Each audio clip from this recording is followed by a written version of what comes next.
background noise. Any issue with that? Nope. Okay. Because my daughter's watching Baywatch. Yeah, I can't. No worries, man.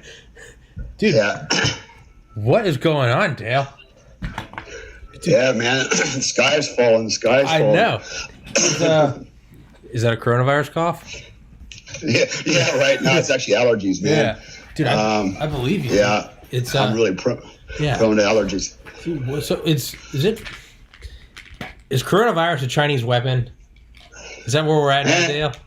You know what? It wouldn't surprise me one bit, man. Yeah. I mean, you got to look at China, man. They got their ass handed to them economically by Trump, man. He put the kibosh on the bullshit, right? Yeah.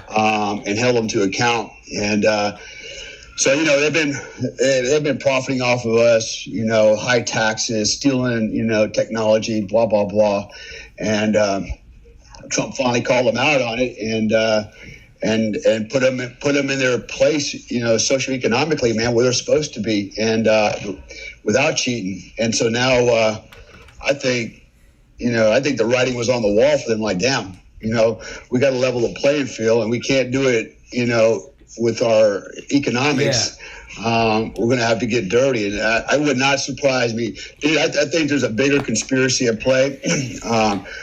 You know, that one American scientist, you saw that, right? Got arrested by the FBI. He was basically working with two Chinese agents, okay, at a a lab up north. And in Canada? Yeah, no, in the U.S. And actually, one of the Chinese agents made it out of the country. She's on the most wanted list right now. And the second one actually got rolled up at Logan Airport and had 17 vials of I guess, you know, whatever, you know, some type of viruses or something like that in the vials, but they were trying to smuggle out.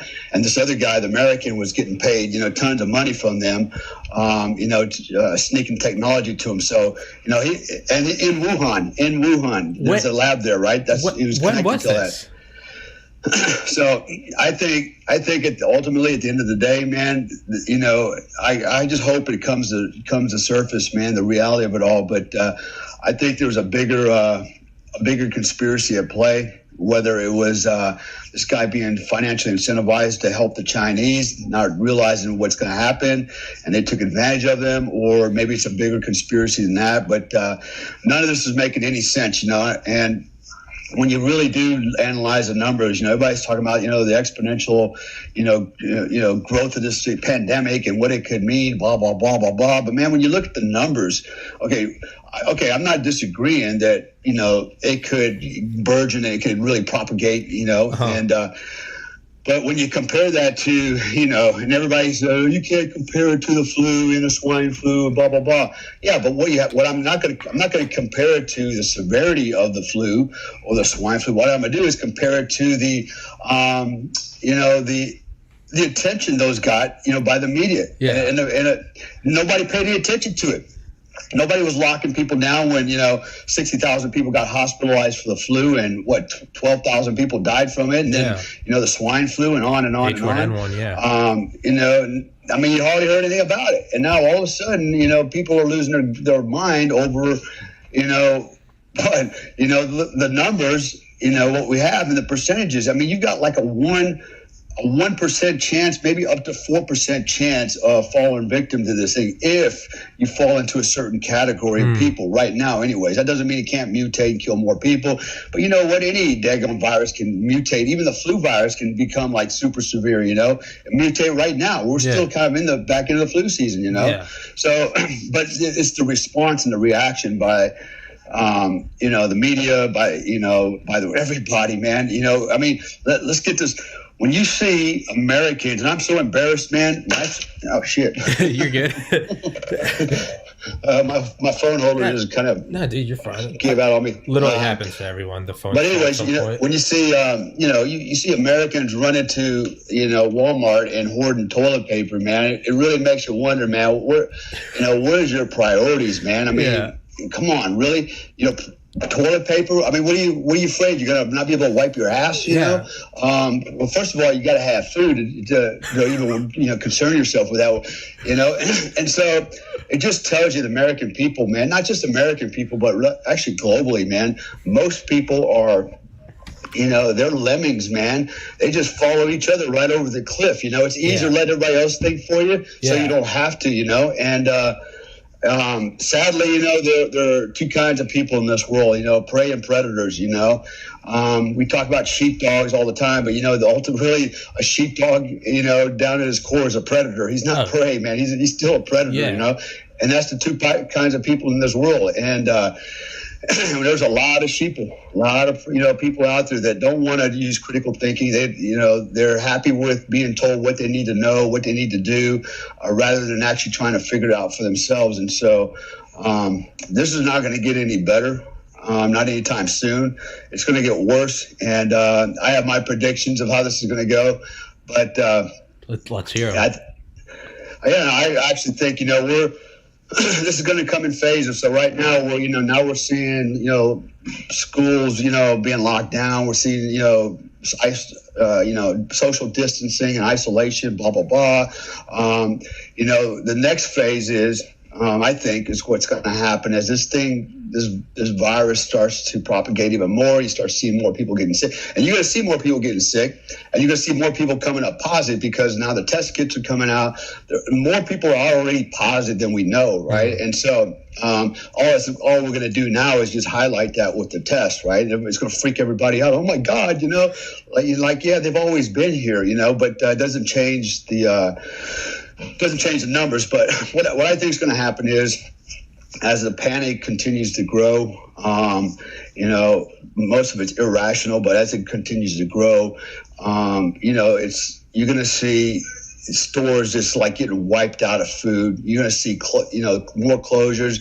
You're going to see the transportation network start to slow down, maybe even be, intentionally slowed down. I'm thinking way outside the box right now, but I got to be realistic. I can see a day coming where we're ambushing supply trucks to Walmart, to get our goods. Absolutely. I can see all that happen. I can see. In fact, I read a report this morning from one of the news agencies, that's and it downloaded. I think it was Twitter feeds, where people are starting to call for looting. Hey, when are we going to start looting? That's when we get this party on. F the coronavirus. So that's already starting, right? So now what we need is a trigger. Okay, the trigger is going to be when people go 3 days without food and they can't get any more at Walmart, right? That's going to be one of the triggers when you start running out of gasoline, fuel to move around. When our Wi-Fi or internet gets interrupted, or service gets interrupted, or we start getting power outages. There's a cascading events that are going to take place, right? One thing affects the other. And the longer we go, the more likely these things are going to start popping their head up. And everybody keeps saying, conspiracy theories, and that'll never happen. Man, I tell you what, you look at the left, man, all the anti-gunners, man, they're running to the gun store going, I need a bad gun, and they can't buy one now, right? Because there aren't any guns, no ammo left, and two, a lot of the stores have closed. And now they're going, oh shit, what am I going to do? And finally, the lights came on, and now they got to figure out what they're going to do when this day, if this day comes, which could very easily happen. This day comes, what am I going to do to protect my toilet paper? And so, I think it's coming, man. And, I take it serious enough that I have a roommate here in Florida with me. We've been stocking up on, basic supplies, food, dry foods, dry goods that can last us for a while. We got contingency plans in place. We need water. Hell, I got a huge swimming pool right here where I live, man. It's like, okay, there's all the water in the world that we need to drink, if we need it. But, but we're already thinking outside the box. Yesterday, I did an ammo weapon count and started collecting all my gear and my body armor, and just putting it in place because I'm not going to wait until, the bubble bust before I start responding, I'm start preparing now for it. Geez, here goes my phone again. No, you're fine, dude. Yeah, dude. That's one thing I thought of. I was like, I wonder what Dale's doing. Like, I bet Dale's fucking locked and loaded and ready to rock. Like, Well, it's better to be prepared, man. And, otherwise you're going to be like these people running to Walmart buying toilet paper. Yeah. And, and everybody's starting to panic now because they're not prepared. Yeah. Okay, I don't care about toilet paper. Actually, the Asians are laughing at us, because they don't use toilet paper. They use, they use hoses, and spray hoses and stuff like that, and they can't get their head around this whole thing. They're like, what the hell's the deal with the toilet paper? Am I missing something? Take a shower. Yeah. But man, I tell everybody, man, brace for impact. So I'm actually back from Bali now in Florida. There's a travel ban now in effect in Indonesia, so I can't even go back if I wanted to. Yeah. My wife and family, other half of my family is over there. My business is over there. It's taken a huge hit because we are tied to the hip with the hotel, the hotel industry, and so tourism is almost flatlined completely now, especially with the travel ban. So everything's shutting down, everything's hurting. Hotels have a less than 10% occupancy rate, and man, this thing is killing me. Sorry, brother. Yeah, you lean up against something. It's fine. It doesn't matter. Yeah, maybe I'll just do that. That's fine. Yeah, there we go. Doesn't matter. There we go. Everything is just ground to a halt. Yeah, it affects me because for example, the hotels. I supply canines, explosive detector dogs for all the hotels, and so, they're trying to they're already, firing people left and right, relieving people from work, and they're trying to cut services everywhere, and they're obviously trying to cut my service, like, they don't need the dogs, but the canines are part of the security plan, and Marriott actually has protocols in place and mandates in place that they have to have a certain level of security that includes canines, and so they can't unilaterally at the hotel level, cut any security. So that's probably the only reason I'm still surviving there. But I'm reading the tea leaves, thinking, man, this could that all could change overnight, literally, and suddenly, we could be out there out of business, literally out of business. The good news I heard yesterday on the news that. Trump is thinking about basically giving financial support to the airlines, hotel industry, things like that. They're taking a beating because actually, when you think about it, man, especially overseas, they're talking about doing that in Indonesia as well. The airline business and the hotel business is very important when it comes to commerce and business and things like that, man. You shut down the airlines, okay, you're not exchanging goods, you're not exchanging people with money and business and things like that. And hotels, nobody can, has a place to hole up. So it makes sense to protect all that if you can. But yeah, my prediction is we're probably going to see a minute where, and I say a minute where it's going to kind of get, it's going to escalate to something more on the level of combatives. I believe it's going to happen. You're going to see more violence as people start to panic. But I think also, on the other hand, you'll see, it's going to swing back the other way, man. We're going to recover. I kind of agree with the 15-day self-imposed quarantine, so to speak. Let's keep that curve everybody keeps talking about. Let's keep that curve level or bring it down some. It's not going to make the virus go away, but it'll make it manageable. And as soon as it's manageable, I think you'll see everything start bouncing back. How long is that going to take? I'm not a scientist. I don't know. I'm hoping that within a month, things start to turn in the right direction. But I'm prepared, and here's the irony of all this, right? So this is Trump's 9/11. And it's the way I see it, It is. And whether it just happened to be serendipitous, or just happened to be something that happened, or if this was deliberate, I'm inclined to think it was deliberate. For a lot of reasons, on many levels. I also think there are a lot of people on the globalists, certain people in play in power. I see this as an opportunity to undermine this president and our country and our economic standing, because we are really, we're massively powerful, man. We have just trounced the world, not because we've taken advantage of them. It's just we have outperformed everybody, you know, in what we've done, and they hate that because they can't really make money off us no more. Yeah. And so, what better way to bring us to our knees by introducing some virus like this? Not only that, you know, altering, you know, social constructs. You know, controlling people, controlling the lemmings out there. And man, there's a lot of them out there.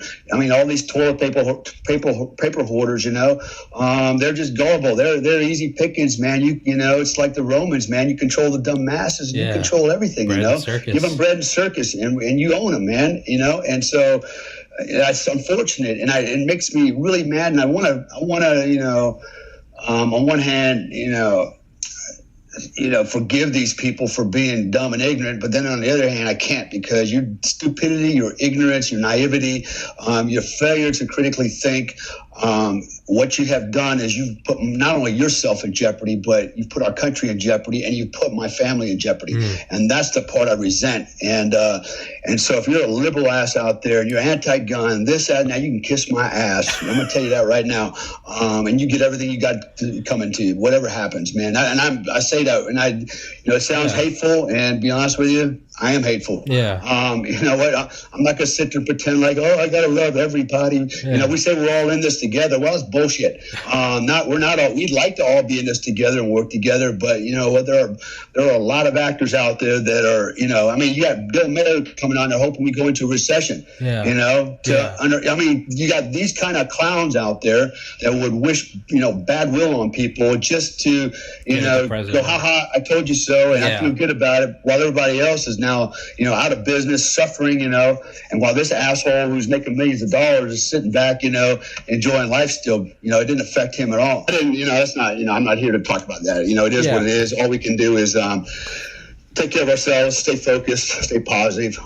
In the downtime that you have, you know, try to make the most of it. That's what I'm doing. I'm building business, business opportunities, doing some personal professional development, and trying to get the most out of this free time that I can, since I'm pretty much isolated. Find the silver lining. That's what I'm trying to do. Is I'm emailing so many people to do my podcast, because I'm just like, I'm like, what is the upside of this? People are going to be stuck at home and not working, who normally are never at home and are always working. So I'm finding people that normally wouldn't have the time to do the podcast, and I'm like, hey, are you self-isolating? Are you quarantined? Like, you know, would you like to do my podcast? I'm just like, how can I make the most out of this? Well, it benefits you and it benefits them. Like, you know, hell, I might as well, you know, get the message PR out there. And so, anyways, with all that said, just kind of a little bit of what's going on. So since we've talked about the last time, we discussed some options and some opportunities and some, I guess, some topics to discuss. First of all, I want to announce that I have teamed up with Joe Tedeye from Dual Survivor Discovery Channel. And I've known Joe actually for a very, very long time. I know a lot about Joe on every personal level, professional level. I know who he is and who he's not. And I can tell you that regardless of what's out there about him, you know, there's always haters out there. You know, with success comes enemies. And I happen to know that everything that's out there is just purely bullshit propaganda that's been generated just to undermine him. And anyways, it's not, you know, okay, it is what it is. But so bottom line is I'm paired up with the guy, and I made that choice because I think what he brings to the table, and I know his work ethic because I've worked with him before, and I know where his mind is at. I look at his past performance and what I know he can do and has done. I think, and we thought that we would make a great team together. So, and what are we trying to do? Ultimately, what we want to do is help people, you know, grow. We want to share experiences, share our knowledge, share all the things that created us who we are, right? And so, and there's something behind that. It's not like, oh, we just worked hard, you know, and well, we start positive, you know. That's not enough. And I can go into all that later on why that's not enough. But there's actually a science, under an underlying science to this whole thing called success, man. In fact, there's things called success frequencies. And even Albert Einstein quoted that, man. He talked about success frequency. He actually talked about real energy and thinking and how you develop that. So anyways, without getting too far in the weeds, the company's called, it's Tier 1. Okay, basically it's coaching, performance coaching, tier 1 performance coaching, all one word. And we have a Facebook page up now, and we just posted it today. We're creating a website. The website's not a big deal because reality is website is just like an online pamphlet. Go check out. Yeah. So we're not getting too wrapped around the axle with that. We're more concerned with social media and propagation through social media, right? So we've got several people that are helping us, including my daughter, my oldest daughter. She's a online marketing expert, and so she's actually going to take the reins on a lot of this stuff to start, driving traffic toward us and helping to promote us. And there's a lot of other stuff. Bali, Indonesia. I'm paired up with a Canadian group over there that is promoting, starting to build my, my public profile and through social media and things like that. And they're going to help propel me forward. I'm also working with another company out of Canada, a marketing firm that is also going to help me do that. So basically what I'm doing is what I am doing now is creating or developing a goal that I was already dialed in on. And so I've always coached for a long time, and I decided that I want to make this a parallel career opportunity along with my security business, and so I feel like this is a perfect time to really start getting on the gas on the coaching stuff and take it to another level. So, anyways, here we are, Tier 1 performance coaching. It's myself and Joe Tedai. We have a pretty robust curriculum based on a lot of my stuff, psychosomal engineering. As well as his performance stuff, and we've merged it together. And what you're not going to get is you're not going to get two clones, okay? And we're parroting the same things. But what you're going to get is two guys with somewhat divergent views on some things, but there's an intersectionality there where we come together and we're in agreement that is this intersection, this confluence of ideas and experiences. This is really the hub of our success, right? So there's some things that we do a little bit differently, but they both come together in the middle and go, okay, it leads to this, and if you can get this down, then you'll grow from there, right? And so we're not talking different languages, different concepts, but we're talking different contexts, I guess, if you will, or different perspectives, but with the same end states. So anyway, that's my little marketing spiel. It's fine. It's badass. No, and it's good, man. It's we're going to have modules, but basically our program is 8 weeks long. I've been doing this for several years now, and it's an 8-week program for most people, and it doesn't matter, man. If you're fat and overweight, most of my clients are actually between 45 and 60 and anywhere from around 20 to 26 males in those groups. So the 45 and 60-year-olds, they're in that midlife crisis, they get up in the morning, they walk to the bathroom and go, shit, I'm in my third trimester of pregnancy, and, Lord help me, and they wonder why their boys or their kids don't want to play with them, and they're playing with the dads next door because he's in better shape, and my mother is playing with the dad next door because he's in better shape, and these guys realize, man, that somewhere down the road here, they back in the road, they went in the wrong direction. And actually, I know what the reason is for it, and I explained to them what happened to them, and it happens to a lot of guys. Some guys don't want to admit it. Some guys are just fat and happy and just accept it the way it is, and usually don't go any further than where they are now, right? But there's guys that go, man, I want more out of life. I want to live. I want to do more things, And so those are the kind of guys that come to me. And then the younger ones, the 20 to 26-year-olds, come to me because they're they look down the road and they go, man, I don't want to be that 45, 60-year-old dude that looks like that. How do I get ahead of this curve, way before I get there? And so they come to me, and they want to learn now, right? And so they want to learn the magic. And so, they're forward thinkers, and, good for them. They'll be successful. I wish I had mentorship like that when I was younger. My whole life would probably be a lot different. I had to learn everything along the way. And I've been aggressive. I've been determined. I've always wanted to learn, and it's brought me to this point now where I'm still a doer, but I'm also still a teacher. And so I can do both. Give me a second to turn my TV down here. Okay? Yeah. And I read the rest of it. Oh, gives update. Oh. At first I gave up. Coronavirus task force gives up like, oh fuck. Oh fuck. Oh Jesus Christ. They just come out and they're just like, we're fucked. We had a good run, everyone. From the pyramids till now. This is our new high score. We got to space travel, but we lost. Can you imagine that if it actually did say gives up? Oh, that would be the trigger, man. Good like, night, Irene, dude. Jesus Christ.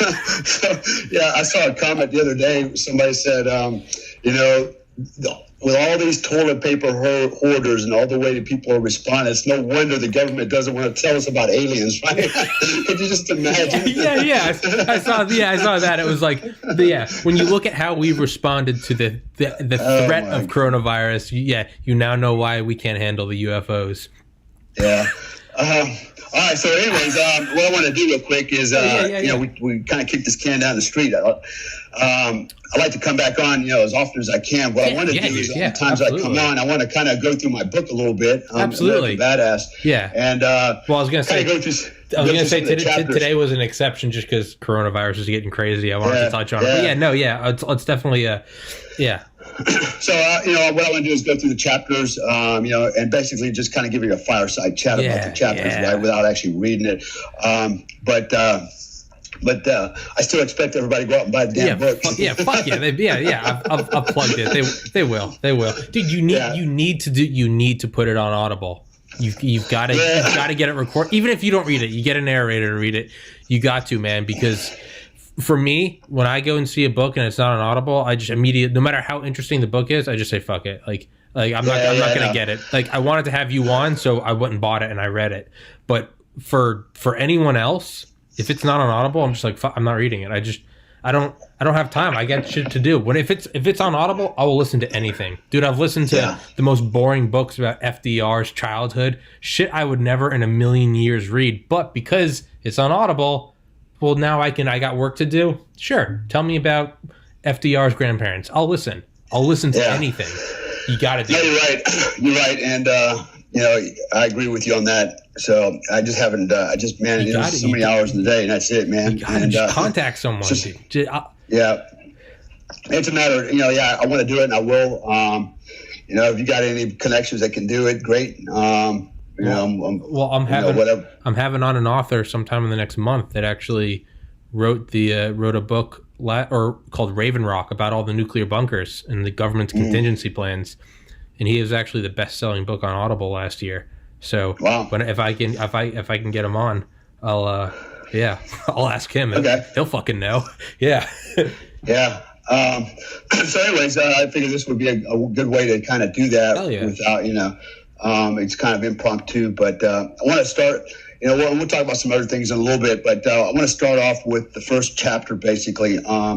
And then there goes my phone flipping over again. Doesn't matter. Everyone's listening anyway, so. Okay.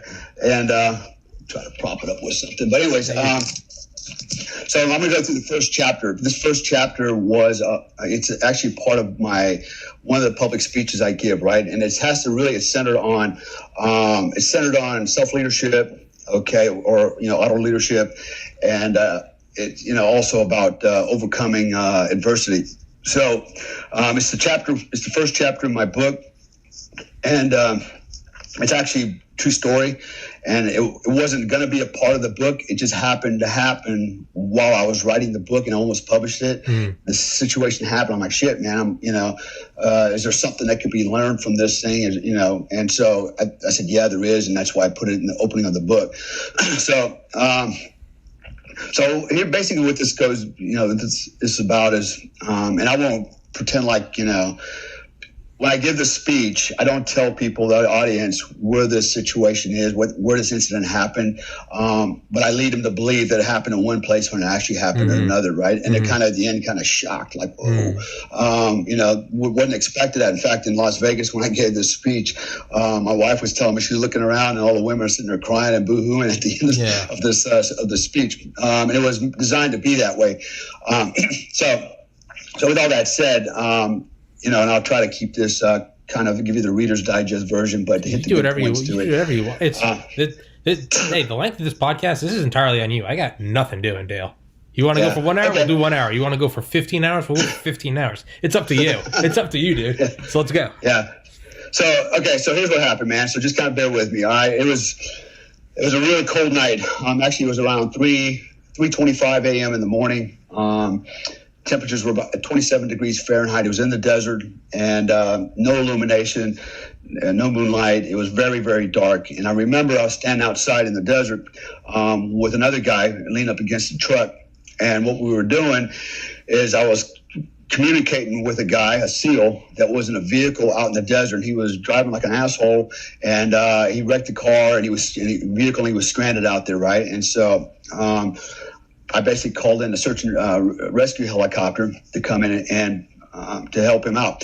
So what happened was the helicopter was about a mile out. It was flying in orbit, and actually counterclockwise orbit. And I got on radio with him. I started communicating on that. Helicopter was a friend of mine. His name was Mike. Mike was a former Green Beret Ranger. He was also in Delta with me. He wasn't an operator, but he was in Delta. And just a really good guy, man. We actually had a lot in common. We both boxed together. Our wives at the time were Hispanic. We had the same number of kids. Just a lot of, we just kind of got along really well. And so he was inbound. I called him. I said, Mike, this is Dale. I got eyes on him, blah, blah, blah. He said, Roger that, inbound. And then I called the SEAL and said, hey, this is Dale, stand by, Starbird's inbound. And so the expectation was from the SEAL that he was going to get lifted out of there. And actually what was going to happen was Mike was going to dump him a rucksack with a bunch of survival gear in it, and we give him instructions how to get out of there, right? So as the helicopter's approaching, I'm sitting there thinking, man, I'm looking, I can see the white colored sand, even though it was no illumination. I could see the white colored sand, and I could just see it speckled with sagebrush and stuff like that. And I was just thinking to myself, man, there's probably Taliban hiding behind every one of those bushes waiting for the helicopter to come in at a hover so they can shoot it down, because they've been getting pretty good at it. And then my mind was drifting, and then I kind of had a flashback to Desert Storm. And I remember one of our troops got in contact very deep inside Iraq, and they took casualties. And so my team loaded up on 4 helicopters, basically 50 CH-53s. And what we did is we flew in for about 3 hours just to get to them, and our job was to evacuate them out of there. Well, they were already surrounded. They had about 1,000 Iraqi vehicles around them, and so it was a hot exfil. It was literally so fast that when the birds landed, ramp was down. We had two guys from my team on each of the helicopters. Got off post security, got the trucks on. They just literally drove in the back of these CH-53s and stood on the brakes and held it in place. We didn't strap them down. We didn't do anything, and all the guys were on board. And then I remember me and my teammate were like the last ones to collapse on the helicopter. And you couldn't raise the ramp, right? So the ramp was still flat, and remember the guys just standing on the brakes. That's it, and the helicopters take off, and there was no room for me to move forward of that vehicle. And the vehicle was literally all the way in the back of the ramp, and there was probably maybe 2 feet between the back of the truck and the edge of the ramp, right? And so I'm hanging on the back of this truck with a guy just holding it down with his foot to brake, right? And hanging on for dear life. And the other thing, it was like super cold. It was in February. Iraq is probably one of the coldest places I've ever been on the planet at that time of year. Oh, shit. And so here we are flying, 100, 200 feet above ground level the entire way, trying to avoid radar and things like that. And we got everybody loaded up. Helicopters started taking off. We started flying a little bit. And then I heard over the radio that actually what happened was this, we flew over a SAM site, Iraqi SAM site. They painted us right away. As soon as they painted us, the flares started shooting out of the back end of the helicopter, right? And so when that happens, you're on the radar. And then next thing I know, I see about 6 heat-seeking missiles coming up the back end of my helicopter. And they go shooting over the top end. They missed us, but they go over the top and explode in front of us. And then I hear it on the radio. I hear I still remember it was Corvette 1 and Corvette 2, a couple fighters, fighter jets were in the area, and they were basically telling us, hey, as soon as you guys clear clear that SAM site, we're coming in hot right behind you. And they did, man. They came in right behind us and bombarded the shit out of these guys.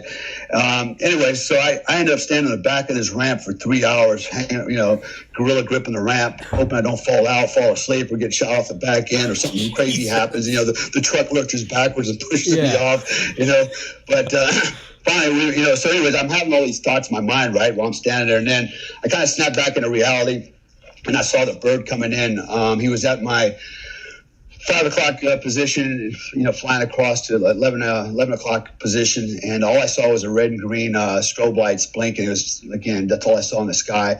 He was about 250 feet AGL, doing about 80 knots, and I had eyes on him. He was probably less than 30 seconds out from picking up the stranded SEAL, and as I looked over and I saw this helicopter, all of a sudden, to my shock and surprise, this thing literally fell out of the sky. I mean, just like was flying flat and level, and all of a sudden just did a nosedive down into this canyon. And my first thought was, holy shit, that is one hell of a dive, Yeah. And I thought, okay, that's really crazy, because I happen to know that, one, the pilot is not flying on NVGs. I know that because earlier when I briefed him, we had a crew briefing. I asked him, I said, how do you intend to fly tonight? And he said, white. Basically, he said instruments, right? And not even white lights and not NVGs. I said, well, how about NVGs? He goes, well, what's NVGs? I was like, oh, shit. I said, what? You don't know what NVGs are? Anyways, so he was flying without night vision goggles, without white light, flying instruments, and azimuth and elevation. And also this thing just nosedived out of the sky into this canyon. And I started just instinctively counting 1,000, 2,000, 3,000. And then, all I heard was, it took a second because it was really cold that night. And where he went down that canyon was about 300 meters from me. It took a second for me to hear anything. And I did. I heard like some kind of a crunching sound. And that's when I just realized, oh, shit, and the guy who was standing next to me, he was a support guy. He was like, he goes, Dale, did that helicopter just crash? And I'm like, and I didn't even have time to answer him. I just started running, right? And I had a coal miner's light on, so did he. I turned that on and just so I wouldn't trip and fall all over the thing, and just started running in that direction. Well, right before we got to the edge of the wadi and started going down to it, he was, the other guy, his name was Rob. He goes, Dale, he goes, what do I do? What should we do? He just panicking, man. He had no idea what to do. He's like, tell me, it's never happened to me before. And he's asking for instructions and guidance, And so I could, the fear betrayed his voice, man. I knew he was scared to death, right? And I thought, well, I told him, I said, go back to the base camp, which is about a mile away. I said, go back to the base camp. I said, collect everybody up, get blankets, fire extinguishers, med bags. I said, and get them up here. We're going to need some help, like right now. So he actually vectored off. He didn't even follow me down the hill. And I never stopped. I'm running and yelling this shit to him, right? And he took off, and I went down the hill, and it was like going into a black chasm, man. It was just so totally dark. And I'm sliding down the hill, get to the bottom of the hill, and then I stop and I'm trying to get my bearings, and I just stop and I'm trying to hold my breath because I'm trying to listen. If I can hear anything, I'm hearing nothing. It's just really silent. And so I said, okay. So I ran forward about another 20 meters, and I stopped again, and I'm still listening, and I'm trying to look with my light, and I'm looking for anything, man, and I don't see nothing out there. But I did suddenly start smelling jet fuel, JP4, and when I smelled it, I realized the bottom of my pants were soaked in jet fuel, right? And so now I got jet fuel from the knees down in my pants from running through the sagebrush. And so I moved forward another 10 feet or so, and I stopped, and I looked, scanned to my left, and I saw about 2 foot of the tail boom of the helicopter laying there. And then I saw everything there. At that point, I knew I was in the debris field in the impact area, and there was nothing bigger than a shoebox laying anywhere, right? So I was like, holy shit. How fast was it going when it hit? Do you know? Sorry to interrupt you. No, sorry. I think it was doing about 80 knots. Sorry. I think it was doing about 80 knots. Jesus. Yeah. Can you hear me? Yeah. No, I'm mad at myself for interrupting you. Keep talking. Sorry. No. Yeah, I'm coughing too because I got allergies, not coronavirus. Yeah. But anyways, yeah, about 80 knots, I think, is when he went in. It was pretty fast, from at least 200 feet, maybe higher. And I mean, he felt like a rock too. It was kind of freaky. But so then I scanned to about my 1 o'clock position, and that's when I saw the pilot. And I recognized him as a pilot right away because of the green flight suit. And the way he's laying down, he was laying down where his feet are away from me and his shoulders were pointed towards me, but his head looked like it was rolled up underneath his chest. Really awkward looking position. So I ran right to him, and when I got to him, remember I had a coal miner's light on, so I got just, focused light. And so I grabbed him by the shoulders, and I remember rolling him to my left. And when I did, to my shock and surprise, I mean, I wasn't expecting this, but he had been decapitated. And so, and I'm just covered now, as my hands are covered in, tissue and things like that, and I just kind of stood up and gasped. I'm like, holy shit, was not ready for that. And that's when it really strikes you, man. It's like, okay, this is this is bad. And, it's already bad, but now it's like, it really, knocks you to your knees. And at that point, for me, it was like, man, do I just sit down here and just wait for everybody to show up and just kind of, have a meltdown? And then I thought, no, and I remember some words from my OTC instructor when I went to the operator training course in Delta.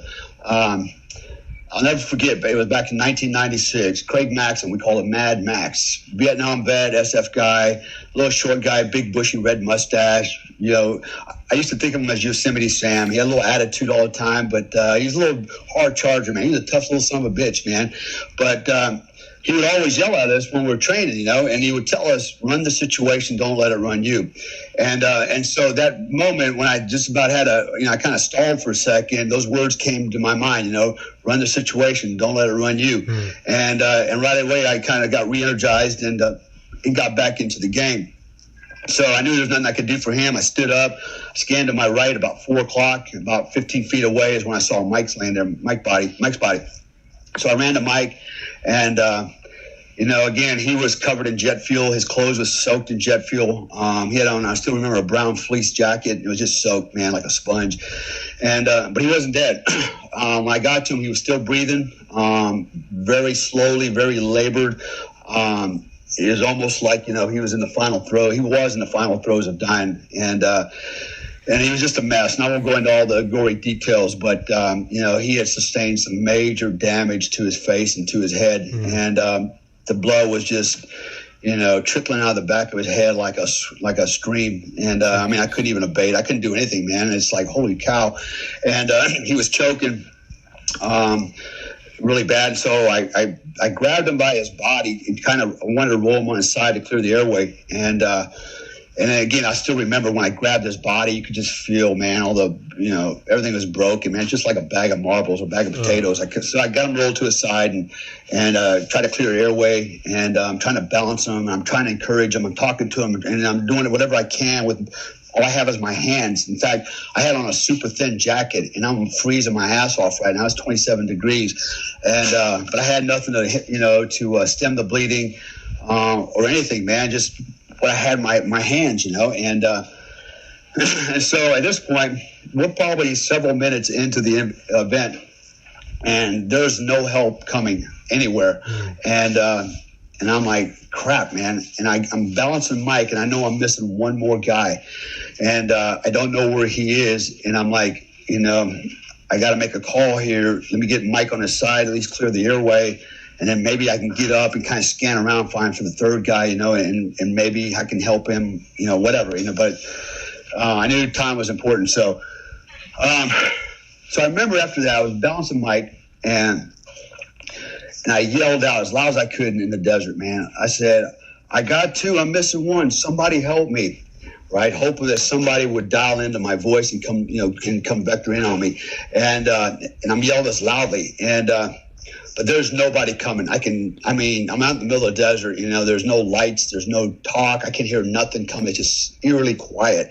And, in the cold too, sound travels. And, and nothing, I heard nothing, saw nothing. And it was just pitch black, and so I'm scanning around with my co-miner's light, and I'm seeing shadows everywhere and stuff, but there's nobody coming. And then the most bizarre thing happened to me as I'm sitting there, trying to figure out, okay, get him stable, get your breath, and then, try to find the other guy real quick. And then you're basically going to have to, balance your care between probably two guys if the other one's alive, right? And as I'm sitting there, the weirdest thing happened. I was actually on one knee, and I was holding Mike up, had my leg propped up behind his back to hold him on his side. Out of the open desert, in the completely opposite direction of where the base camp was located, this woman walks out of the desert, and I saw her through my light, okay? She just all of a sudden just appears and doesn't even stop, just walks right past me within a couple feet. I mean, I could have reached out and grabbed her leg, right? And she's just moving like with a purpose. Boom, boom, boom, boom, walks right past me, about 10, 15 feet, and then all of a sudden stops, and I hear her gasp. And then she turned right around and walks right past me, doesn't say a word, doesn't look back, just walks right back out where she came from, and she's gone. And I was like standing for a second like, man, what was that about? Well, yeah. What is that? It's like, and I turned around and looked, and when I looked further back, I saw the third man laying there. I go, holy shit, And, my thought was, well, was this like some kind of an angel trying to help me, or what's going on here, right? I had no idea where this person came from or where they went. And so I got up, I bounced Mike on the side, and I remember telling Mike, hey, man, hang in there, brother.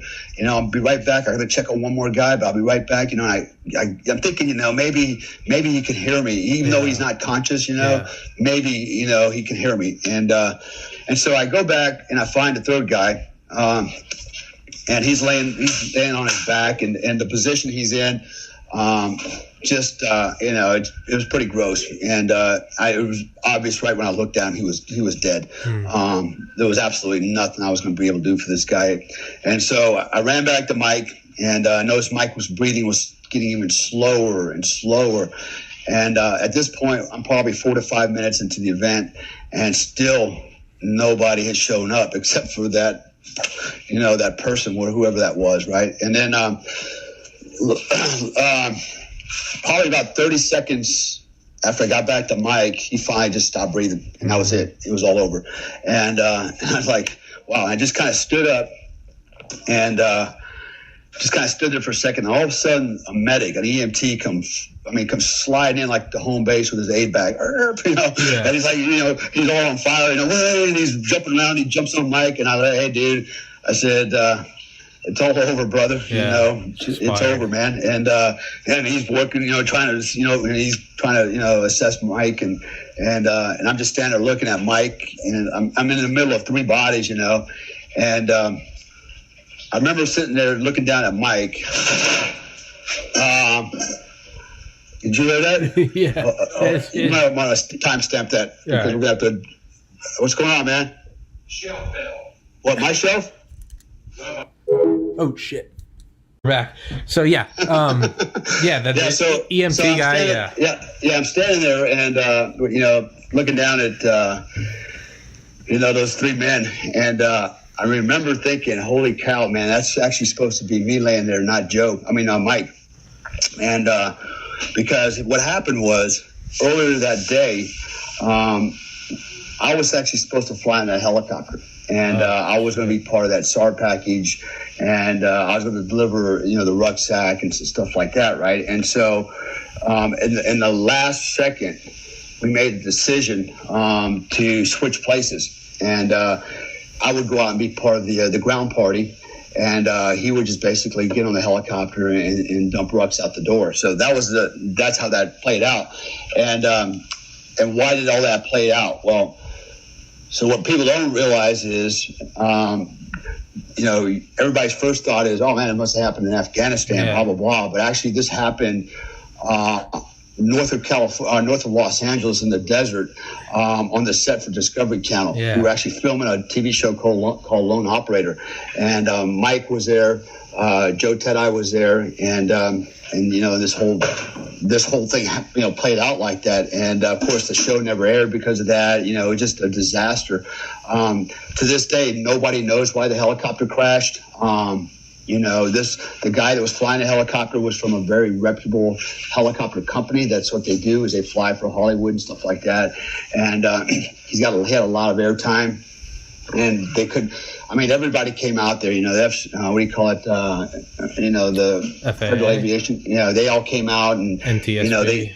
they grabbed recorders and black boxes, and actually it's pretty interesting how they analyzed the wreckage.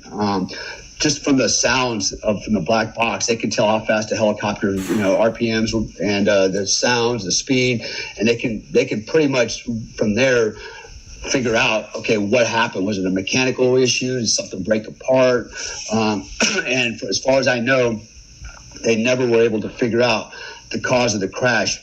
My personal opinion is the pilot was, he was not an old man, but I would say he was probably late 50s, 60s, something like that. And my thing is, I think he probably went unconscious, maybe had a heart attack or something, and kind of leaned forward on that yoke and just drove that thing nose down, because the way it came down, like so suddenly, like, wow, that's the only thing that's my unprofessional opinion, I guess. But to this day, nobody knows why that bird went down. But anyways, that happened. And, there was a lot of lessons that came out of that.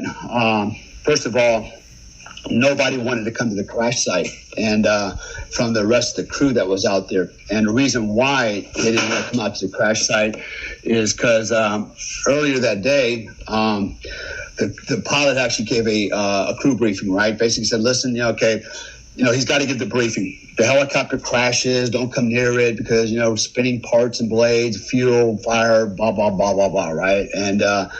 And so, he went through his whole briefing, and so, being in the military as long as I have, I've heard the crew briefings before, and I also know, well, that thing crashes, some of us that are out there coming, we're not going to stand back, but everybody else was just mortified by that whole thing. They're like, they couldn't imagine running into the mouth of madness to deal with this stuff, and because they'd never been exposed to it. I mean, they're all civilians, man. They're all civilians from, especially from the Los Angeles area, man. This is like, whoa, this only happens in movies, not actually happens on the movie, And so there was a lot of that going on, and they were people were pretty outdone by all of that, and I still remember, man, finally, after a few minutes, Joe Tedai was probably at least a couple of kilometers away on a hilltop, and he finally come running down there, and he's like, Dale, sit rep. And I remember telling him, I said, Joe, they're all gone, brother, because I knew he was good friends with Mike also, and I said, they're all gone, brother. And then a few seconds later, the SEAL that we were going to recover, because this was all part of the script, right? Mm-hmm. He comes down, finally he makes it down there, and it's freezing ass cold, man, and he wants to cover up the bodies with his jacket. And I said, don't. I said, just, keep your jacket on. It's way too cold. You're going to hypothermia out here, it is what it is, And they actually got mad at us. The fire marshal came out there, and we actually covered up like one of the bodies with a little bit of the fuselage that we found, because he's laying there without his head. Of course that guy flipped out. Who's touching the evidence? And and he was crying. The fire marshal was literally crying like a baby. He had just come unhinged, man. Hey, and like, damn, dude, you're the fire marshal, and he's an older guy. It's like, you need to you tell him you've never been through this before, and even if you haven't, you got to show some fortitude, And I told him to shut the fuck up, man. It's like, what, and stop. Get a grip, man. You're not helping the situation right now. And so anyways, so that was that scenario. But what came out of all that, the lessons learned, not really lessons for me so much, but lessons for other people, because that's why I put it in the book, is so people can learn something from that. There's teachable moments in everything in life, the good and the bad. You just got to find them and identify them. One is, what that called for, that situation called for action right away. And even though I was by myself, I was with the other guy at first, and I basically, dispatched him to bring the rest of the crew up. It was a good call. He wouldn't have done me any good down there. He'd probably lost his shit anyways once we got there and he saw that. But, basically on the run, I'm task organizing, go back there, do this, get these guys, this is what we need, blah, blah, blah. And while I continued moving forward and doing the search. So part of it's leadership, that is part of leadership. I had to take the lead and had to direct this guy what to do so that I can get to the end of this thing as best as we can, and maybe save some lives. And then, the other thing is, self-leadership, what I call auto leadership, which I talk a lot about in my coaching. You can't, first of all, it had nothing to do, leadership. Even if you're not leading anybody, you got to learn how to lead yourself. And, if you can't lead yourself, you'll never succeed in anything you do in life. Nothing. You're a follower. Okay. You're a zebra or a gazelle. You just walk along with the herd. Wherever they go, that's where you're going, because you don't have to think. You don't have to lead. You just got to follow along and sniff everybody's ass and eat grass along the way, man. That's all you got to do, right? And so, if you want to succeed in life, you want to be in the front leading that herd. You want to go to greener pastures. You want to do better things in life. Then you need to break away from that herd and blaze your own trail, or figure out how you're going to get in front and take that leadership position. But you can never do that if you don't understand leadership tenets and principles, right? So that's a big part of my coaching. But this is an example where I had to lead myself, which I have no problem with that. I've led plenty of people in my life, and I can lead myself. I knew what I needed to do, but there was a moment there where I had to pause for a second, like, holy shit, I wasn't ready for this, and I had to do what? I had to run the situation, not let it run me, right? And so I was able to pull myself back together and get back on the gas, and so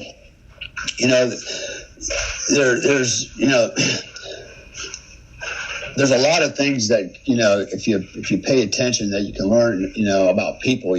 For example, everybody else, not saying they were cowards, and I'm pretty sure if there were some other people in that group at the base camp and they happened to be there with me, they would have come with me. I'm sure of that. There's always some, but courage, it's a matter of facing your fears and doing what needs to be done anyways, in spite of all that, right? And there's a difference between courage and fearlessness.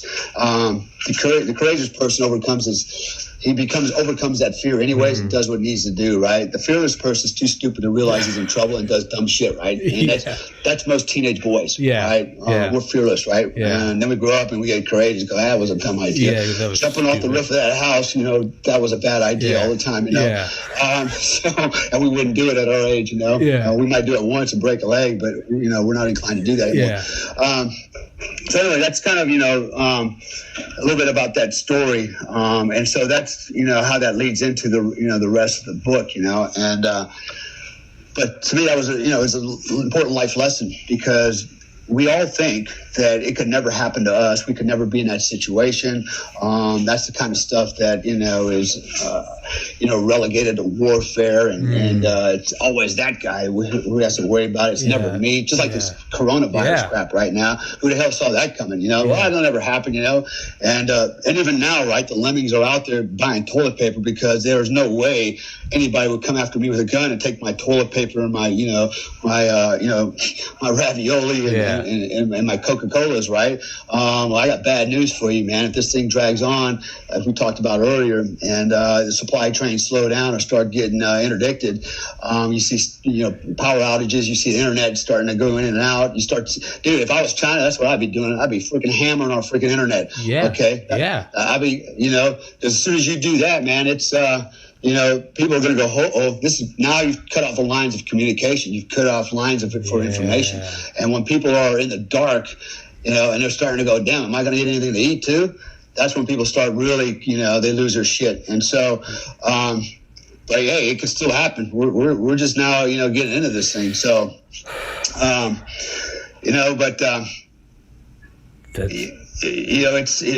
this is what I like to do. I want to help people. I want to teach people. And the only way you can really learn how to cope with anything in life is, we fear the unknown. That most people are afraid of shit because they don't understand. Everybody's afraid of guns. Guns are bad. Guns will kill people. No, guns don't kill people. People kill people. Guns an instrument, just like a knife, a car. Hell, I'll kill you with a shovel, man. It's just a tool, man. And hell, I'll kill you with a spoon if I had to.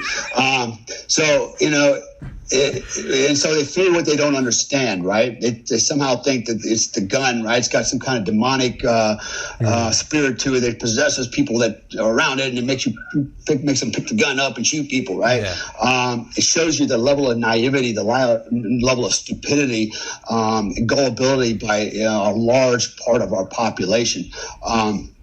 So, we fear what we don't understand, but once we understand it, okay, we learn how to cope, right? And that's what it comes down to, coping. How do we cope with things that we don't understand? Well, there's 3 ways to learn how to cope, okay? One is through knowledge, right? Whether it's through academia, going to school and learning, understanding, for example, this coronavirus, right?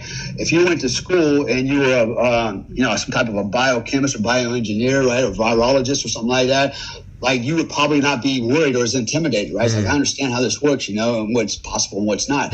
But to the average layman, you're like, oh my God, the virus might as well be, freaking, King Kong in his mind. That's going to crush us, right? And so, so we learn how to cope if we have knowledge, okay? What I call academic knowledge, okay, schoolhouse knowledge. The other way we learn how to cope is through experience, right? If we experience something enough times, like, I've been down this road before, I know what, I'm up against, and I know what to fear and what not to fear, right? Experience comes in a lot of forms. It depends on what you want to do.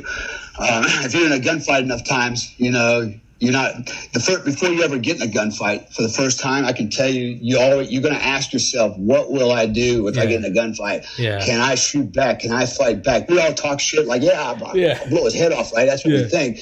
Until you're it's easy to do that behind your computer, or in the safety of your bedroom, under your covers, on your bed. But when you're actually out there, and it's like, damn, I'm going to face another man with a gun. Yeah. And he's going to try to kill me, and I have to try to kill him. Can I go out and face this guy, or do I want to run and hide? Yeah. Or do I just want to fall on my knees and give up and hope he doesn't shoot me in the face? Yeah. And people do that. You could get on YouTube, you can see it all the time. I mean, I've got video of where people literally just surrender themselves and die for it. So they have no fighting spirit in them, and because they just don't understand. Like I watched a guy dig his own grave, right? And after he literally dug his own grave, they told him to lay down in the grave, right? And then the guy walks up with a machete, and he basically starts hacking him up inside the grave, right? He's going to chop him into pieces and bury him.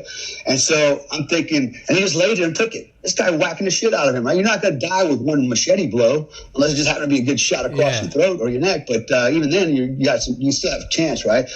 And the guy just laid there, and he took the whacking until he was dead. And I'm like, man, you know what? If you understood that you could take a lot of whacks from a machete, you're not necessarily going to die, unless this guy penetrates, 8 to 12 inches into your body, or he cuts a vital artery, you got a fighting chance, And so he didn't have that knowledge, right? He certainly didn't have that experience, and you can't acquire that experience, right? How are you going to train for that? Okay, we're going to train on, you're going to make me dig a grave, and then you're going to attack me with a machete, and I'm going to fight back, right? And how do you train for that, right? Even with a plastic machete, it doesn't work. You've got to be committed to fight, okay? And basically what you have to do now is you have to impose your will on them, because they've already imposed it on you. You got to turn that tide, man. You're going to have to reach deep and grab your balls and fight. So that's the second way, is experiential knowledge, right? So academic knowledge, experiential knowledge. And then the third one, I like to think of it as hypothetical experiences, right? So it's the what-if scenarios, right, that you can't train for, you can't learn in school. And I give a lot of examples of that personally in my own life where, for example, I think we talked about the helicopter crash before, where, how do you train for a helicopter crash? You don't, right? I mean, you got a false guy, it's going to crash, things are going to break into a lot of pieces, and maybe even you're going to break into a lot of pieces, right? Yeah. But, that's one of those things you can't really train for. You just hope you're ready for it when it happens, and so it happens. But what you can do is enhance your survivability, right, by thinking ahead. We know the helicopter crash. I always thought, what if this thing crashed? What would I do? And I remember going mentally rehearsing. I'll take my hat off. I'll take my weapon off. I'll take my load bearing equipment off. I'll take a knee, reach up, grab the red cargo rings, and then hope that's enough to help minimize impact for me. And if I do survive, at least I'm not being anchored down with all my equipment, my weapon and stuff inside the wreckage, right? And then and when it actually happened, which was totally unexpected, I did exactly what I always mentally rehearsed. Hat off, weapon off, load bearing equipment off, take a knee, grab the red cargo rings, and hang on for the ride. Actually, if I had not hung onto the red cargo rings, I probably would have fell out of the helicopter because the helicopter actually rolled to the side. I remember hanging out of the helicopter, looking straight down at the ground, hanging on by the red cargo rings. So, and how do we do that? Okay, so that's an example, right? Another example is, we should always be mentally rehearsing, especially when it comes to self-defense. And, for example, if I'm going to walk down a street, maybe I'm in Ford City and it's dark outside and I'm going to walk down the street, I'm passing alleyways. Am I going to walk right up against the wall as I pass the corner? A lot of people will do that, and they'll be on their cell phone texting while they do that, and then somebody just grabs them around the neck, pulls them in, beats the shit out of them or whatever, and robs them or rapes them and kills them. And so what I have to do, what I train myself to do, is I'm approaching the corner. I always keep my head up. I'm not texting. I take a wide berth around the corner, and I'm pieing it off as I'm walking around the corner with my eyes. I'm clearing the corner as I pass it, right? So nobody's going to jump out and surprise me, okay? At least I've given myself distance, okay? That we call reactionary gap. So I've given myself space to respond, to react to anything that comes out. And I already have, in my mind, contingencies. Okay, if the guy comes out with a gun, what am I going to do? I have to assume if he's got a gun in his hand, he's going to pull it out, that he will shoot me. Okay, otherwise he's not going to pull it out. And so I cannot assume that he's not going to shoot me because a lot of people do that and they die for that, right? So if I see the gun, it's going to be game on, and I'm going to have to respond. Now, I've got techniques for weapons disarming. I also carry a weapon. I doubt if I can get my gun out faster than the guy's already got a gun trained on me, but there's things I can do to mitigate that threat to me. And then I think about, what if it's a knife? What if it's a linear weapon? How would he's swinging at me? What am I going to do? Right. So I already have the contingencies for that. I see it in my mind's eye. So if it happens, it bears out. I'm not just standing there, like the proverbial deer in the headlight, right? And it's done. And that's actually a response, a primal response that we have. We talk about the fear, fight and flight syndrome. And what that is basically, we tend to, when we're shocked and surprised, it takes our system, a microsecond to inject adrenaline into our system and basically change everything, our metabolic rate, and put us into the fight or flight mode, right? And so it's called stress shock phenomena. So, understanding that, I'm already behind the 8 ball. If that guy comes out, he's already at least one step ahead of me. It's going to take me a second to change gears. So now he's 2 steps ahead of me, right? So he's dictating the pace and the fight. And the only way I'm going to keep up with him and overrun him is I already have to have a contingency plan where I don't have to think about it. I just react, right? And I react because of what I teach again, autogenic conditioning. It's a form of mental rehearsals and visualizations. It's already ingrained in my nervous system. So I can respond much faster. I've already thought it through. Even before I walk up to that corner, if I've never rehearsed it before, on the way up, I've already, in my mind, come up with my contingency plan, and it's already sitting on the shelf, ready to be implemented, right? A boilerplate response, so to speak. Anyway, so I'm kind of getting off a little bit of a tangent there, and this kind of falls into what I do as far as performance coaching and things like that. I kind of like to get into the science of it. That's why I call it psychosoma engineering, mind body engineering, and so that's kind of my little story about my book, American Badass. again, the book's not about being a badass. It's actually, I always have to say this with tongue in cheek. It's about being a good ass, right? So being a good guy, being a good patriot, good, a good father, good, all those things, right? That's what makes you a good ass, doing all the right things, even when people aren't looking. And so that's what I try to, basically I try to share with everybody. And, there's a lot of humility in the book. I laugh at myself. I don't have a problem telling you I fucked something up. I'm human, right? Yeah. So it's the fact that I can tell it makes me a better man. Yeah, absolutely. I don't have to go around fake the shit and lie about it, and cover for my ass. Like I screwed up. Yeah. I'm hey. Yeah. So what? Doesn't make me weak or any way inferior. Yeah. It actually makes me superior because what. Growing and evolving and success is based on making mistakes and recognizing your mistakes. That's how you grow and learn. Yeah. You don't grow and learn by never making mistakes. You have never matured yet in whatever it is you're doing. Yeah. Okay. You just made it this far without fucking up, without the downfall, but you're gonna fuck it up. Yeah, it's gonna happen to you. Yeah. And so I'd rather do it up front than on the back end. Yeah. So anyway, let me get a sip of my coffee here. My go juice. I got you. Yeah, you gotta own the fuck ups because it's like there's two types. There's like the people that are fucked up and there's liars because everyone's fucked up. If you said you haven't fucked up, then that just means you're lying or that you've lucked out so far. You just haven't come across it. Like, okay, it's because you're 10 years old. You haven't experienced life yet. The fuck ups are coming. Well, yeah. So going full circle, so the whole idea, about the story is, why do some people respond, some people don't respond? It has to do with coping. And if you want to cope with things in life, no matter what it is, you're going to have to get knowledge. You're going to have to gain the knowledge.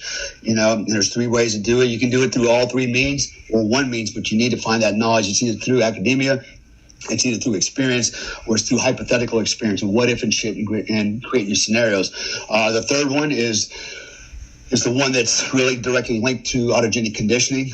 You can develop a nervous system so that you can respond to stress and cope with situations. Of course, if you're immersed in experience events as well, the problem with them, you learn from that as well. But and it's a quick, it's a steep learning curve, but there's a lot to be said for that. And of course, academia, if you have all 3 of those, then you should be able to handle most stresses in life. And fortunately, I'm at a place where I think I can deal with most things, except the things that I wasn't ready for, wasn't prepared for. And then, I have enough experience that I'm not too put off by anything. I'm not intimidated by anything. Things that scare most people don't scare me because I understand the bigger picture behind everything, So anyways, I guess the teaching point here is, learn how to cope. If you learn how to cope, you'll have confidence to deal with any situation, right? Mm. And that's what it comes down to, overcoming fears through knowledge and experience. Mm. And so that was the idea there with this event, was to teach people, not to make them look bad or feel stupid, I could have easily went out there and said, where was you guys at? How come you didn't come and help me, you bunch of pussies, right? I could have did that and, and made myself, look really good. Like, I had to do all that by myself. Yeah. But that wasn't the point. The point was, I get it. I'm mature enough. I've been through enough to see it that I understand why that happened, and no fault of their own. It's just the environment and the society we live in, man. We live in a society of snowflakes, kids nowadays don't know how to change a tire on a car. They just don't know a lot of stuff, man. Yeah. Ironing clothes? What do you mean iron my clothes, all the things that, I grew up with, it's like, what? That's just foreign to them, right? And so they're used to a life of everything being handed to them, expeditiously on a hot now. They don't have to, that's the problem we're having in this world, in this country, is especially with this whole stupid socialist movement. You look at all these millennials that support socialism and Bernie Sanders. They don't want to work. They want it for free. And they think they're entitled to it. They think they earned it somehow. And it's like, this is bad news for us. It's never worked because everyone always ends up dead. 125 million people in the 20th century dead. through communism. Yeah, you're gonna socialism. Exactly, man. Goddamn, look at Venezuela, China, Russia. These are shining examples of how that does not work. America's a shining example how hard work actually does work, and helps you, create a better life for yourself and give you that freedom, and enjoy your freedom, And then there's always the guy, one on the side. Oh, you couldn't have done it without slavery, or you could have done it without this, or you could have done it without that, and you owe us, and man. It's like, come on, with every society, there's always these other things that okay, sorry that happened. Skeletons in the closet. But it's just part of the growth, man. Nothing's perfect. Nobody's perfect. We can point fingers at everybody and anybody around the world, man. But we still, we're lucky to live here. Even with all of its flaws, and there's a lot of its flaws. I'd be the first one to tell you, man, our legal system is just that, a legal system. It's not a justice system. There's no justice in it. It's all bullshit. And I can speak all day long on that one. I have a real disdain for our legal system, just because the way it treats certain people, and myself included. Aside from, and it's really not, and to be honest with you, it's really no different than any third world legal system. I've been there. Okay, I've lived in over 87 countries, and I've seen the legal systems, right? Yeah. It's always the same. It's always corrupt. It's always about money. Yeah. It's about your lawyers getting rich, judges making money, keeping the institution alive with money, states profiting from people. See, I can go all day long with this crap, it is what it is, and so you can try to change it. Good luck, especially if you're just one person, or you can figure out how to navigate through it all and come out on the other end and be, and be happy and be free and enjoy some type of success. That's what I choose to do. That doesn't mean it's always going to work for me. It hasn't always worked for me, but, you are the key to your own happiness. And, at the end of the day, it's a choice. Okay. Yeah. It's hard to be happy when somebody's holding you down or put you in jail, but it's all about mindset, and how you choose to deal with things, how you choose to respond and react. And that's why I always, it's like everybody wants to blame what happened to them when they were a kid. Everybody wants to blame their parents. They want to blame the other guy for, whatever. Nobody wants to take any personal responsibility. Oh, it's the economy, and, I don't, whatever, man. Yeah. You know what, dude, I've seen enough high achievers come out of, I got one good friend, man. He lived on the streets of Las Vegas, man. And within 10 years, he was one of the top 1% income earners. I can go on all day about this guy. He's this great success story. I have a lot of these kind of stories, and, your life is what you make of it and the choices you make. Life is a series of compromises. That's what it comes down to, and people make bad choices, bad compromises, and they own it. If you own it, you can learn from it, and you can, and you can continue to grow. But if you don't want to own it, you want to blame everybody else, you go back to being the follower I talked about earlier. You're no longer a leader, right? Yeah. And so, anyways, I'm throwing a whole lot of stuff out there. No, dude, not at all. No, there's no leadership and things like that. Yeah. But, anyways, so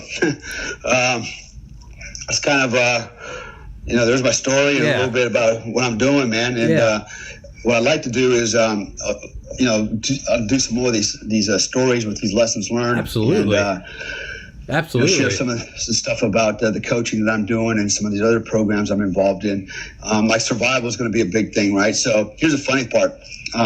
So 5 years ago, I made a survival series of DVDs, right, on surviving this type of situation. Not surviving in the wilderness, eating nuts, right? Yeah. Eating squirrel nuts. Yeah. Eating the squirrel's nuts. Yeah, eating the squirrel's but actually, it was urban type,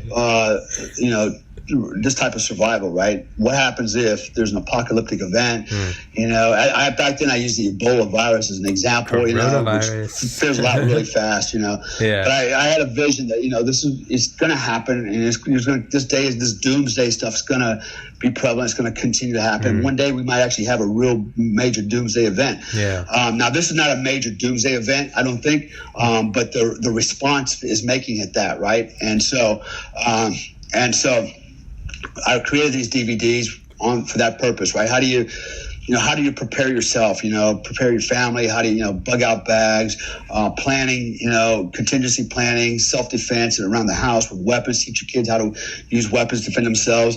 And then if everything goes to shit and you got to bug out, prepping the vehicles, where are you going to go? You've already got a pre-designated hide site somewhere in a rural area, and then I go into underground hide sites, basically taking your whole family underground, and basically covering up until the plague blows over, or zombies are done killing each other.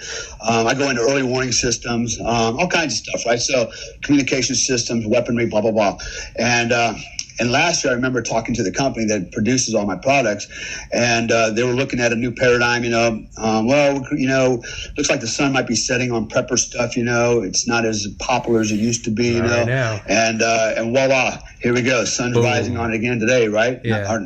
Trump's 9/11 just set me up for success. So from what I'm hearing is my bulletproof backpacks are selling like crazy. All my products are starting to sell, and so that opens, the old saying, when one door closes, another one opens. Well, it's opening another door for me. And down the road here, I'm already discussing this, talking about running basically what I call survival learning skills courses, right? Where you come for a couple of days across the United States, and we put on these survival learning skills courses, right? Teach you things about survival, right? And I have a lot of cool stuff. I did it already last year for a very exclusive group. And I have a feeling this will be the next wave of the future, right? So I'm paired up with Joe Tedeye, and he brings a lot to the table in the survival skills realm, and we kind of complement each other with our knowledge. So look for us down the road, man. Come out here like gangbusters, and we're gonna make money. I like to sit here and tell you, we're gonna just do it from our heart because we love you guys, man. Everyone does everything to make money. Yeah, everybody does shit for money, and there's nothing man. wrong with that. That's the thing. Yeah, there's a stigma that's like, oh, I bet you just my podcast. I love doing my podcast, but I've had people who are like, you're trying to make money. I'm like, yes, I am. Yeah, exactly. Yes, I am. Right? Why not? I was smart enough to get into medical school, as I know how to make money. I'm doing this, and I like doing it. I love talking to people. I love giving comments.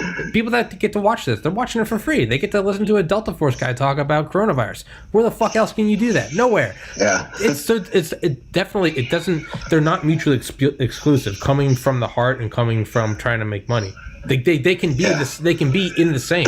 I would like to make money off my podcast. That doesn't mean that I don't love doing this and I don't love putting shit out there. It's just same with your prepper thing. Like, it's doing it for the betterment of everyone. But dude, farmers grow food to sell for money. That doesn't mean that that doesn't make them any less noble in what they do. They're not out here to just feed you. I'm here to feed you. No, if there's nothing wrong with that. I think that entire idea is oh, you're making money. I say that because fuck people that have a problem with that. Actually, it's my conscience, right? Yeah. And I'm very conscious about stuff like that. I always want to do the right thing, and not be perceived as some guy that's a crook trying to take money because there's so many out there, right? There's so many charlatans out there, especially in the performance coaching realm. I'm just like amazed at these guys out there that are performance coaches, and it's like, wait a minute, what did you do in life? You went to Tony Robbins, and he gave you a course on it and certified you, and you're trying to teach everybody else how to be Superman, Superwoman. Yeah, it doesn't work that way, right? But they're out there making money, right? They're living off the gullible people. At least I know that when I do something like that, I'm actually going to deliver something with substance. And I've never had a bad, anything, a response, a report or a blog or anything like that. It's about doing the right thing, but also expecting to get paid for a reasonable amount. Yeah. So this is kind of becoming an alternate career for me as well, along with the security stuff. I'm not giving up on the security. In spite of what's going on right now, I think it's actually going to come back. And but here's my last lesson learned for everybody. You know what? If you have only one source of income, one income stream, okay, you've really screwed yourself because when one source is gone, that one well dries up, where are you going to go drink, man?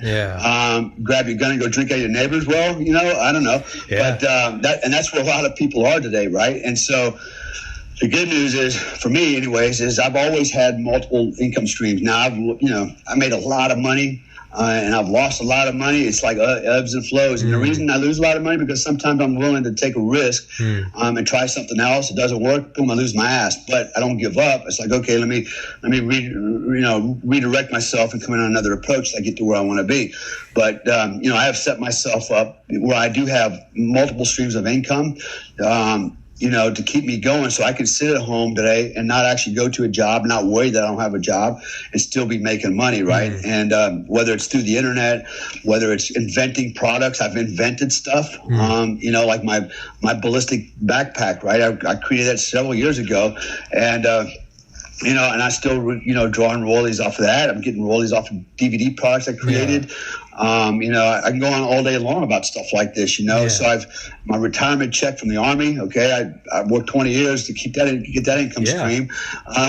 There's a lot of different things. And the point that what I'm trying to make is, you have to be diverse, man. You have to diversify yourself. If you haven't done that, man, you have really put yourself at the mercy of the world, man. At the coronavirus and your boss, man, and the company you work for, whoever you're working for. The market. Now you're out there flapping.